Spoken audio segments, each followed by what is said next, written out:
रामधारी गुप्ता खंड 2 का lesson 1 80 minute 80 का स्पीड से रहेगा।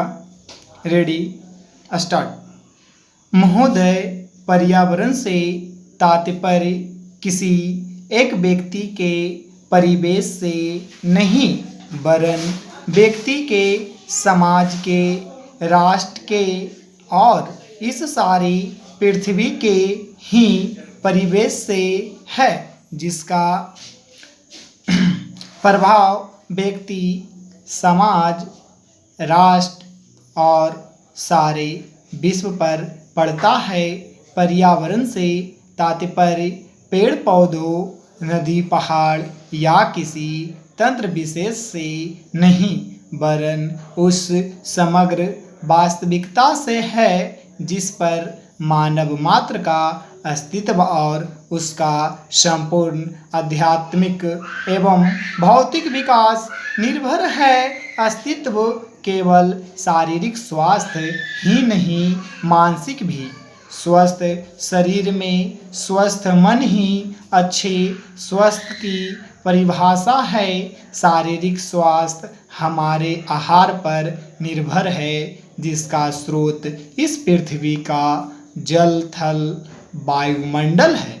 मानसिक स्वास्थ्य भी प्राक्रांतरण से इन्हीं पर निर्भर है, क्योंकि जैसा खाए अन्न वैसा बने मन।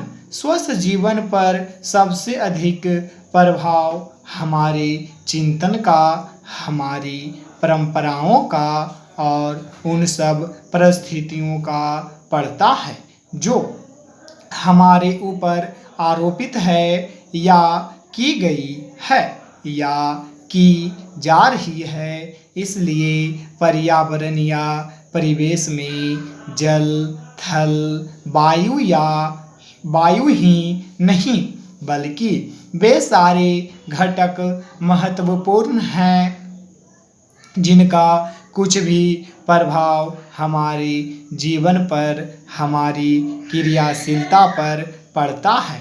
जैसे हमारे विचार, हमारे आचरण और हमारी परंपराएं एवं संस्कृति आदि।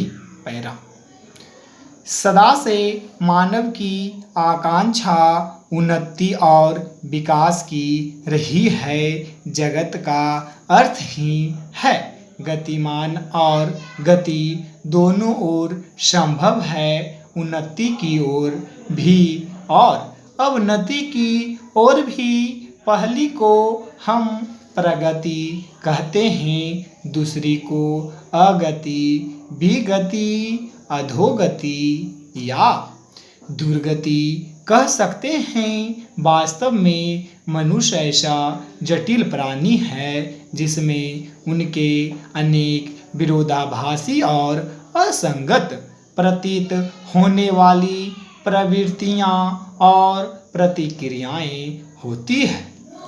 वह कानून और स्वास्थ्य की मांग करता है, किंतु चलचित्र, दूरदर्शन आदि में स्वतः भड़की हिंसा या खेलों में युक्तिपूर्वक की गई हिंसा अथवा अनीति से मंत्रमुग्ध भी हो जाता है। मनुष्य अपनी ही जाति या वर्ग के व्यक्तियों के प्रति प्रायः बहुत अधिक प्रतिद्वंद्वी होता है, किंतु कोई बाहरी खतरा उपस्थित होने पर उनके प्रति हद से ज़्यादा सहयोगी बन जाता है। वह सड़कों पर या युद्धों में सामूहिक विनाश के प्रति उदासीन रहता है, किंतु किसी खान में फंसे हुए एक व्यक्ति या किसी कुएं में गिरे हुए एक बालक की रक्षा करने के लिए ढेरों साधन जुटा लेता है। कुछ विद्वान कहते हैं कि मनुष्य बंदर की संतान हो या ना हो, किंतु उसमें खालिस बंदर की द्वैध प्रकृति प्रायः ही होती है। उसमें शाकाहारी बंदरों की भांति वृक्षों में उछल कूद करने की प्रवृत्ति तो होती ही है, साथ ही ऐसे बंदरों की स्वाभाविक जिज्ञासा भी होती है जो अत्यंत संगठित गिरोहों में रहते हैं और भांति भांति का मांस खाने में मजा लेते हैं। मनुष्य की ऐसी परस्पर विरोधी इच्छा आकांक्षाओं से निपटना असंभव होता है, फिर भी किसी प्रकार का संतुलित माध्यम मार्ग अपनाना अनिवार्य होता है। यही बुद्धिमानी का रास्ता है। विद्वानों ने मानव की मूलभूत आवश्यकताओं को 5 स्तरों में लिखा है। स्टॉप। वीडियो जरूर उपयोगी रहे तो लाइक शेयर करें। 100 का भी स्पीड का वीडियो डालेंगे कुछ कमेंट आने पर, ठीक है। Thank you.